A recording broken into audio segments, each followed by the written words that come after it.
Olá.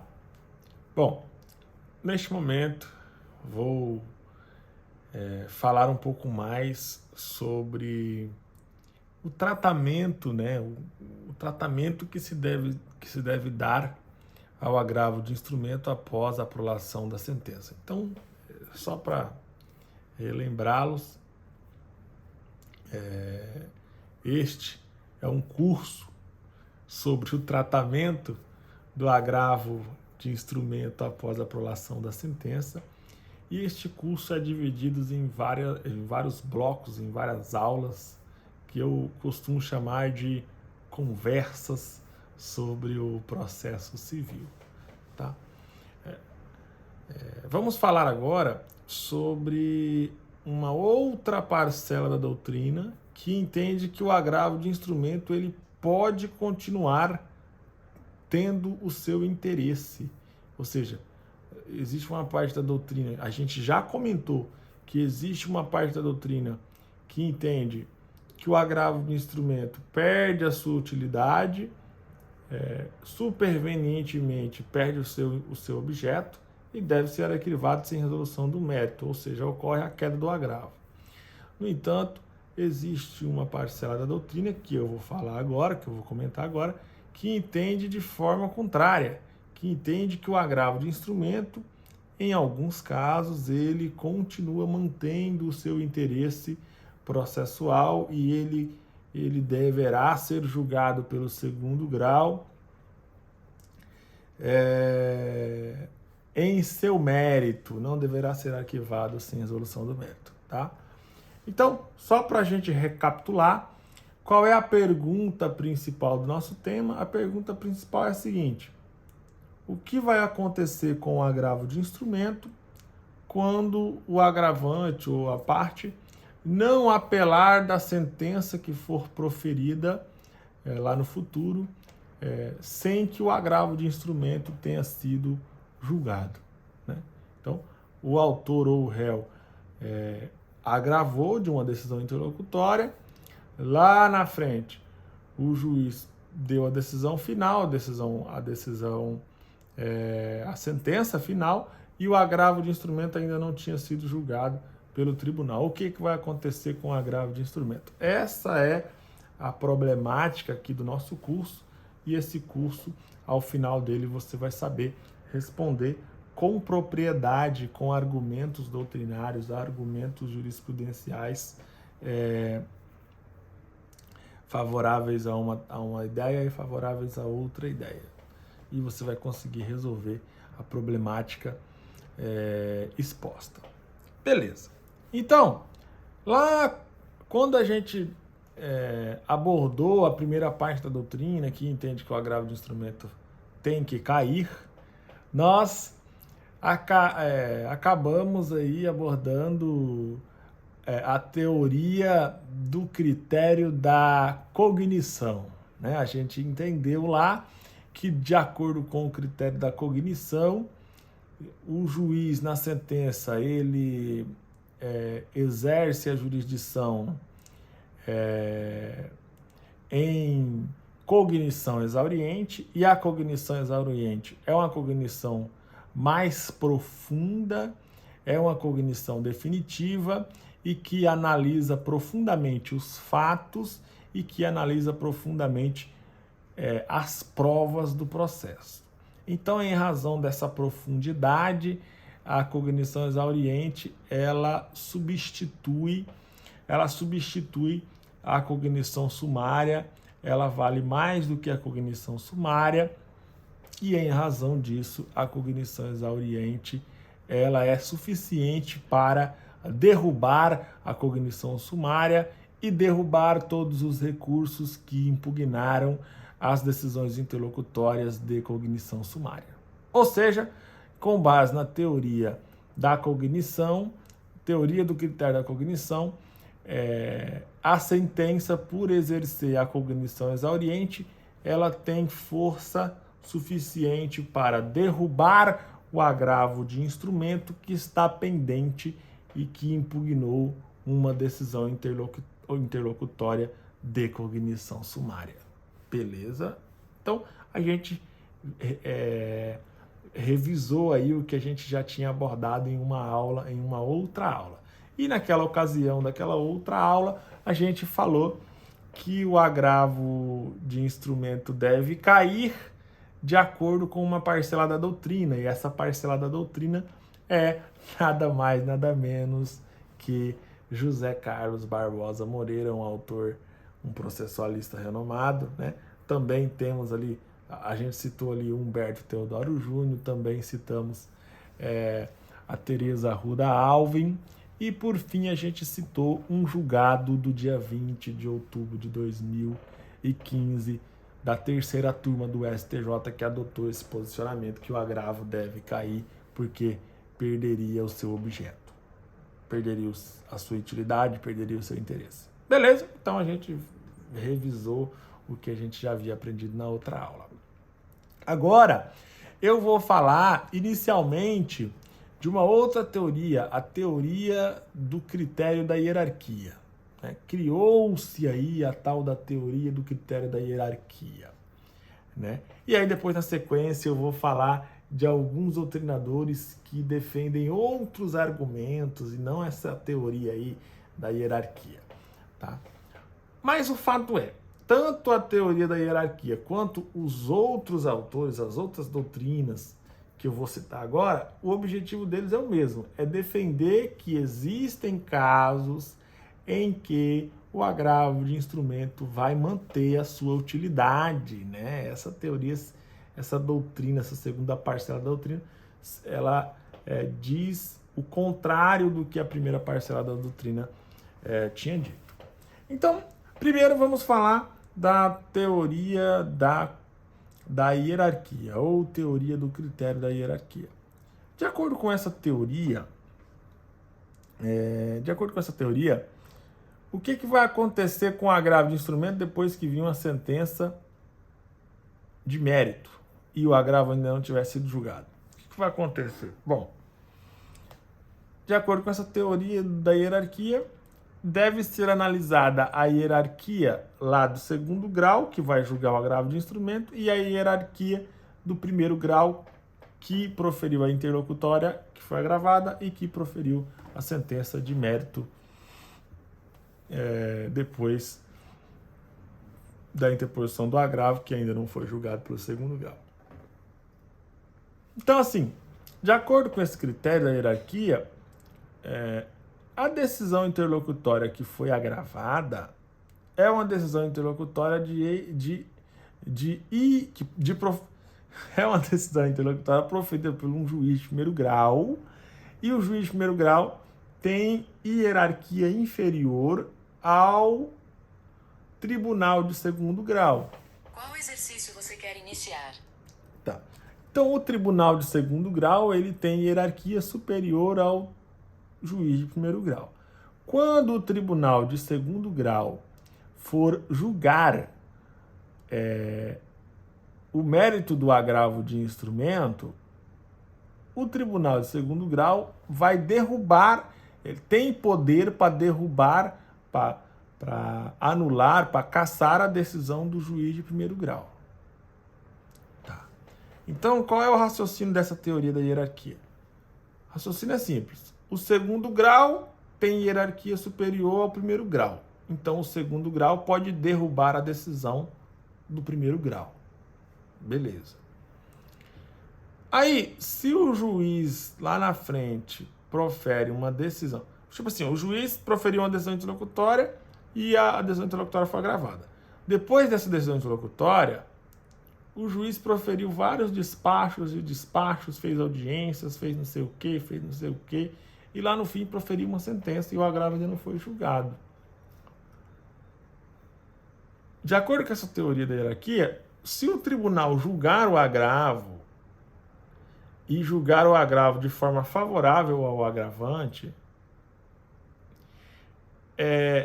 essa decisão do juiz do tribunal de segundo grau, ela é hierarquicamente superior à decisão do juiz que foi proferida no processo de primeiro grau. Então, todas as decisões do juiz que forem proferidas depois da interposição do agravo todas essas decisões que forem contrárias ao julgamento que foi proferido no agravo, todas essas decisões, todos esses despachos e tudo mais, todos esses atos que foram proferidos e são contrários ao julgamento do segundo grau, todos esses atos deverão ser anulados, porque hierarquicamente o segundo grau vale mais, né, em termos simples, vale mais do que o primeiro grau. É mais ou menos isso. Tá. Então, com base nessa teoria, simplesmente o agravo teria interesse em ser julgado. Beleza. Ocorre que surgiu uma doutrina que disse o seguinte, olha, aquela teoria da cognição, ela é insuficiente para resolver todos os casos sobre a utilidade ou não do agravo de instrumento após a prolação da sentença. E aí essa doutrina que surgiu também defendeu o seguinte, além da teoria da cognição ser insuficiente, a teoria da hierarquia também é insuficiente. Então, as duas teorias são insuficientes. Essas duas teorias não conseguem resolver todos os problemas, todas as situações que podem surgir quando a parte agrava o instrumento e quando vem uma sentença depois desse agravo de instrumento que não foi julgado ainda pelo segundo grau.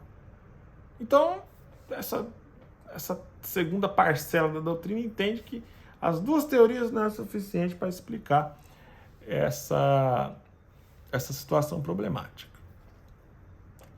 E aí, o que essa segunda parcela da doutrina faz? Essa segunda parcela da doutrina vem e fala assim, olha,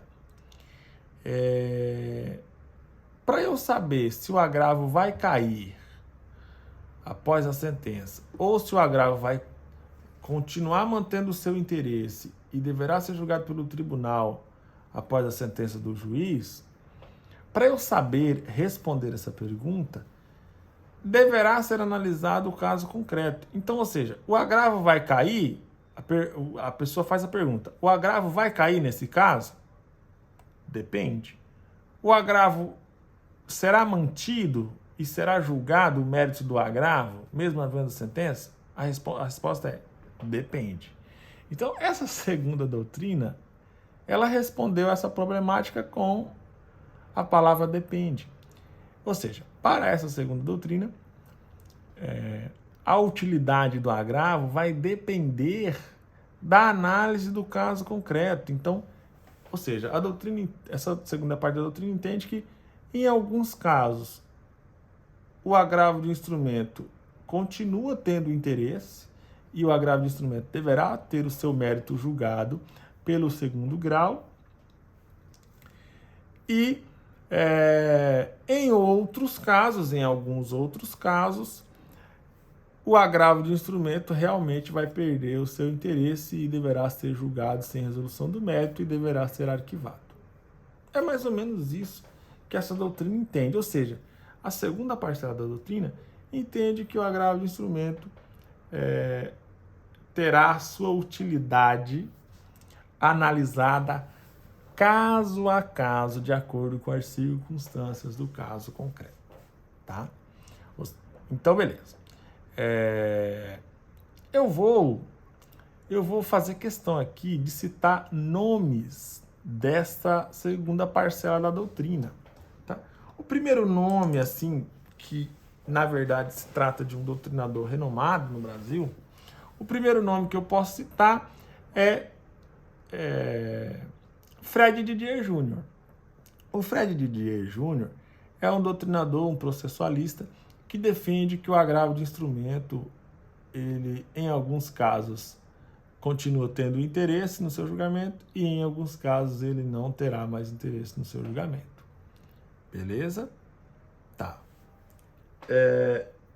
Outro autor, Leonardo Carneiro da Cunha, que, na verdade, esse Leonardo, ele escreve livros junto com Fred Didier Jr. Outro exemplo, vou listar aqui mais 2 exemplos, 2 nomes de processualistas renomados. Temos o Nelson Neri Jr., que é um processualista que segue a mesma linha de entendimento do Fred Didier, e também a Rosa Maria de Andrade Neri, que escreve livros junto com o Nelson Neri Jr., e os dois pensam aí na mesma linha de raciocínio, no sentido de que o agravo de instrumento, em alguns casos, perde o interesse, no entanto, em outros casos, não vai perder o interesse. Beleza? Tá. Então, assim, perceba que nós já revisamos, ou então já expomos aí a teoria do critério da hierarquia, que é insuficiente, de acordo com a doutrina, a teoria do critério da cognição, que também é insuficiente, e aí a gente listou aqui o entendimento do Humberto Teodoro, não. A gente listou nesta aula o entendimento do Fred Didier Jr.,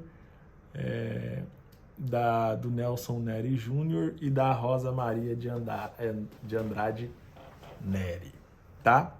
Beleza. Então, assim, já que a gente está falando do entendimento dessa segunda parcela da doutrina, eu vou ler aqui o que o Fred Didier Jr. escreveu no livro dele, junto com o Leonardo Carneiro da Cunha. Tá? Esse livro do Fred Didier é um livro de 2016, que eu li aqui de 2016. Tá? Então eu vou ler o que Fred Didier Jr. falou. Eu vou ler aqui, coloquei no meu material que eu vou disponibilizar para vocês, mas eu vou ler aqui exatamente o que ele escreveu. Tá? Ó, ele fala assim, ó: no que diz respeito à sorte do agravo pendente de julgamento nos casos em que contra a sentença não se interpôs qualquer recurso, a solução também deverá ser tomada a partir da observância do caso concreto. A decisão final, mesmo irrecorrida, ou cuja apelação não tenha sido conhecida, estará condicionada para que possa transitar em julgado a solução dada ao recurso de agravo. Aí continua o autor, né? Ele fala assim, ó: chega-se a tal conclusão porque a interposição do agravo e a produção de seu efeito devolutivo obstam a preclusão acerca da questão prévia, oportunamente impugnada. Não se podendo imaginar que o só fato de a sentença não ter sido recorrida pudesse retirar do agravante o direito ao julgamento de mérito no procedimento recursal instaurado por provocação sua aí do agravante. Aí no finalzinho ele conclui falando que em sentido contrário existe o pensamento de Teresa Arruda Alvim. Beleza? Tá. Então, assim, resumindo rapidamente o que o Fred Didier Jr. está falando aqui no seu livro, junto com Leonardo Carneiro da Cunha, citando o pensamento contrário da Teresa Arruda Alvim. O Fred Didier Jr. está falando o seguinte, olha, se o autor propõe uma ação e aí o juiz profere uma decisão interlocutória, o autor agrava ou o réu agrava, e se lá no final o juiz profere uma decisão de mérito, uma sentença, sem que o tribunal tenha julgado o agravo de instrumento, e se nesse caso o agravante decide não apelar da sentença, nesse caso, o simples fato de a sentença ser proferida, uma sentença de mérito ser proferida, esse simples fato não é suficiente para derrubar o agravo, não é suficiente para que o agravo tenha perdido a sua utilidade. Para esse autor, né, na cabeça dele, de acordo com o que eu acabei de ler, esse agravo de instrumento só vai perder o interesse se for feita a análise de seu interesse de acordo com as circunstâncias do caso concreto. Então, a utilidade do agravo vai depender do caso concreto. Cada caso é um caso. Vai ter caso que vai perder a utilidade, vai ter caso que não vai perder a utilidade. Tá? E aí ele cita aí o pensamento contrário da Teresa Arruda Alves, que entende que o agravo sempre vai perder a sua utilidade. Tá. Aí beleza. Aí, como eu disse, o Nelson Neri Júnior e a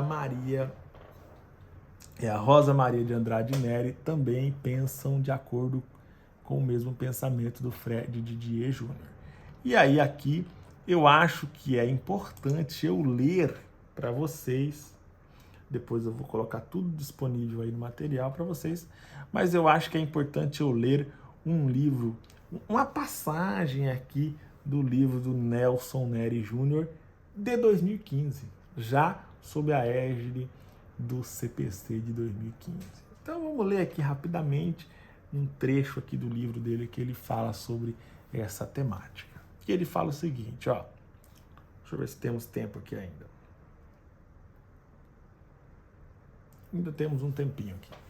O Nelson Neri Júnior fala o seguinte: se a sentença foi prolatada e contra ela não foi interposto recurso de apelação, é de reconhecer-se que houve preclusão para a interposição do recurso de apelação. Então, ou seja, a sentença foi proferida, ninguém apelou, precluiu o direito de apelar. Beleza. Aí continua o autor. Entretanto, a sentença ainda não transita em julgado, pois sua eficácia fica suspensa até que seja julgado o agravo anteriormente interposto contra a decisão interlocutória anterior à sentença. Essa suspensão da eficácia da sentença ocorre por conta do efeito devolutivo do agravo já interposto, que evitou que aquela matéria objeto do agravo tivesse sido alcançada pela preclusão. Aliás, um dos efeitos da interposição do recurso é o efeito de evitar-se a preclusão da matéria impugnada. Aí continua o autor. Em decorrência natural disto, é que a eficácia da sentença fica condicionada ao desprovimento do recurso de agravo. Se este agravo for provido, todos os atos anteriores do procedimento terão sido anulados e outra sentença deverá ser proferida em lugar daquela sobre a qual se operar a preclusão. Tá. Aí vem. Aí aqui no finalzinho ele resume, né, o pensamento dele e fala, ó, em suma, ainda que tenha havido preclusão da sentença não impugnada por apelação, a decisão interlocutória anterior a ela, impugnada por agravo, obsta que se forme sobre a sentença de mérito a coisa julgada material. Aí 2 pontos e ele explica mais uma vez. Houve preclusão da faculdade de impugnar-se a sentença que, entretanto, não fica acobertada pela autoridade da coisa julgada, pois proferida sob condição de o agravo pendente ser desprovido. Aí ele vem aqui e critica o José Carlos Barbosa Moreira no final, e ele fala, ó, sem razão, Barbosa Moreira, quando afirma que o agravo teria perdido seu objeto. Tá. Resumindo, em outras palavras, o que o Humberto Teodoro Júnior diz. Ele diz assim, olha, quando o juiz profere uma decisão agravável e a parte agrava na decisão do juiz, o agravo ele tem o efeito devolutivo, ou seja, o agravo vai servir para tirar do juiz aquela delegação de o juiz decidir o caso não, né? Decidir a matéria agravável, e aí o efeito devolutivo vai pegar essa matéria que foi agravada e vai devolver para o tribunal, vai levar ao conhecimento do tribunal para o tribunal decidir sobre aquela matéria, para o tribunal substituir o que o juiz falou naquela matéria. Bom, beleza. Então o efeito devolutivo tem esse viés, né, de devolver ou de levar ao tribunal o conhecimento daquela matéria agravada para ser decidida novamente.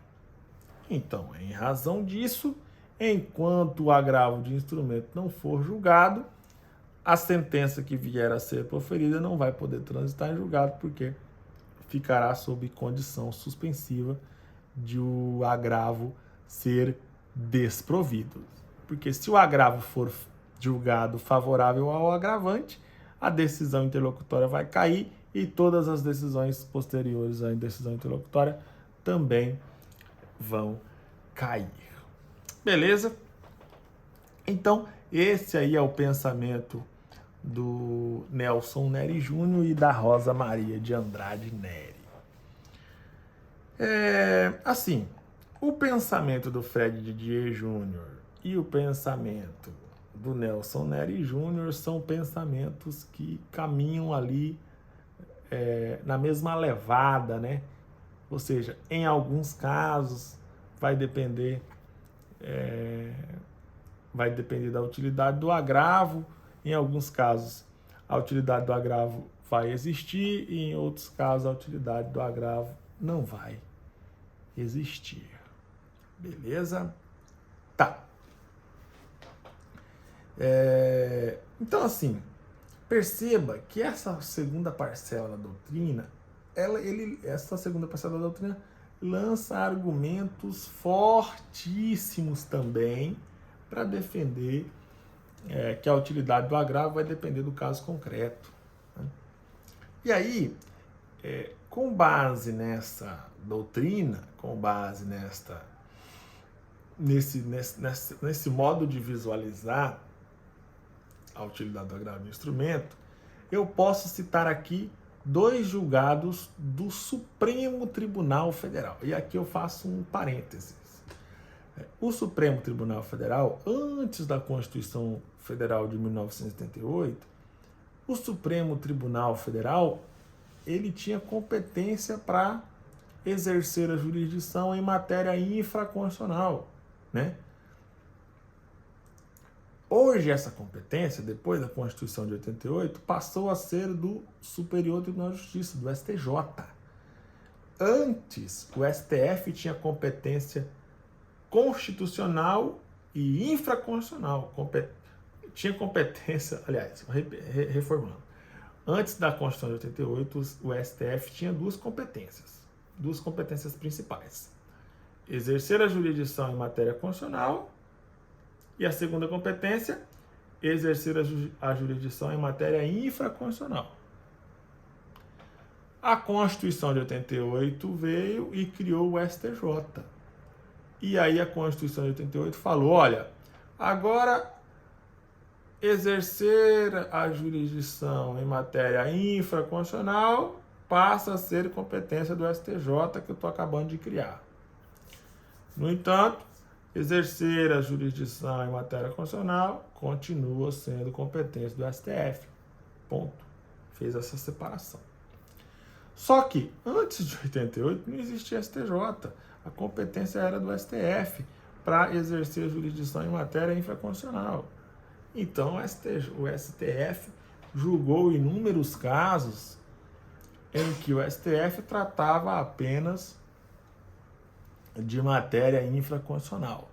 E essa matéria que nós estamos abordando aqui neste curso de tratamento do agravo de instrumento após a sentença, essa matéria é uma matéria nitidamente infraconstitucional. Então, o Supremo Tribunal Federal já teve a oportunidade de analisar essa matéria, teve a oportunidade de analisar agravos de instrumento e etc, etc. Então, assim, eu colacionei aqui no nosso material, que vai estar disponível para vocês, obviamente, 2 julgados da primeira turma do STF, um julgado de 1978 e outro julgado de 1981. E nesses 2 julgados, o próprio Supremo Tribunal Federal, quando exercia competência de matéria infraconstitucional, adotou a teoria, adotou essa segunda parcela da doutrina. Ou seja, o Supremo Tribunal Federal, em 1978 e em 1981, adotou a ideia no sentido de que a análise da utilidade do agravo de instrumento vai depender do caso concreto. Cada caso é um caso, né? Tem caso que vai perder a utilidade, tem caso que não vai perder a utilidade. E aí eu vou ler aqui a parte que interessa da ementa do julgado de 1978.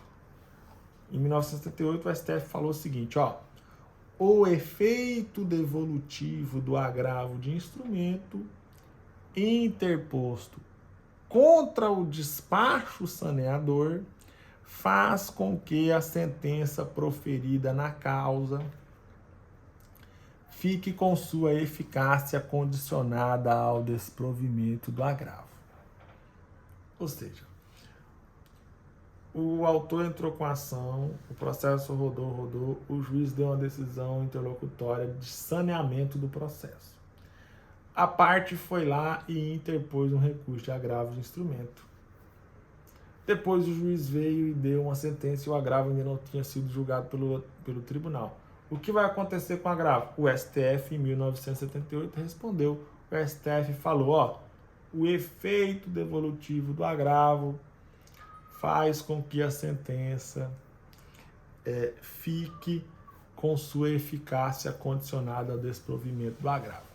É isso que acontece. A sentença não vai transitar em julgado, ela vai esperar o agravo ser julgado para só depois da sentença transitar em julgado ou ser anulada, né? Vai depender do caso. E aí, em 1981, o STF lança mais um julgado e fala o seguinte, agravo de instrumento, efeito devolutivo. A preeminência da decisão que dá provimento ao agravo de instrumento para anular o processo a partir do despacho saneador sobre a sentença final anteriormente proferida resulta do efeito devolutivo daquele recurso. Ou seja, nesse caso, o STF entendeu que o julgamento do agravo de instrumento, se for contrário a todos os atos proferidos depois da decisão agravada, esse julgamento anula esse processo, anula todos esses atos. E o motivo dessa anulação é o efeito devolutivo do agravo de instrumento. Ou seja, o STF aqui adotou aquela teoria do critério da hierarquia que eu tinha explicado no início, que foi mais ou menos o pensamento ali do Nelson Neri Jr. Beleza? Então assim, nesta abordagem eu me preocupei em expor os argumentos da segunda parcela da doutrina que entendem que o agravo de instrumento ele não vai perder o seu objeto simplesmente com a prolação da sentença. Não. Vai depender do caso concreto. Para o agravo de instrumento perder o seu interesse, vai depender do caso concreto. E para o agravo de instrumento, igualmente, continuar tendo o seu interesse, vai depender do caso concreto. Esta segunda parcela da doutrina é uma segunda parcela da doutrina que tem os seus argumentos fortes, né, para defender essa temática. Vou encerrar essa parte do nosso curso, vou encerrar esse nosso encontro Nos próximos encontros falarei sobre alguns exemplos, aí eu vou citar pelo menos aí uns 6, 7 exemplos para a gente analisar aqui concretamente se o agravo vai perder o interesse, se o agravo não vai perder o interesse, né? Então eu vou trazer aqui exemplos muito interessantes sobre essa temática e no final de tudo eu vou trazer aqui julgados do STJ que pacificaram a matéria. E aí, a partir desses julgados, nós poderemos concluir se o agravo vai perder a sua utilidade ou se ele não vai perder a sua utilidade, ou seja, se deve prevalecer a primeira parte, a primeira parcela da doutrina, ou se deve prevalecer a segunda parcela da doutrina, tá? E no final eu vou concluir que essa teoria da cognição e essa teoria da hierarquia as duas são insuficientes para resolver a problemática, beleza? Então, neste encontro, nesta conversa, nesta aula do nosso curso, que é apenas uma das várias aulas que a gente vai ter, eu espero que eu tenha conseguido expor essa segunda corrente doutrinária e eu espero que eu tenha conseguido esclarecer esses dois julgados do STF lá de 1978 e de 1981, tá? Que até hoje tem a sua importância para o estudo do tratamento do agravo de instrumento depois da sentença, né? Então, lembrando que só para fins de contextualização hoje é o dia 19 de junho de 2023 e nós estamos abordando, nós estamos conversando, nós estamos fazendo uma aula aqui, uma conversa sobre o agravo de instrumento, mas é apenas uma aula de um conjunto de várias aulas, de um curso que a gente está disponibilizando de forma gratuita, e o nome desse curso é Curso de Tratamento do Agravo de Instrumento após a prolação da sentença. Beleza? Então, vou encerrar por aqui, depois a gente volta com mais uma aula sobre essa temática. Até a próxima.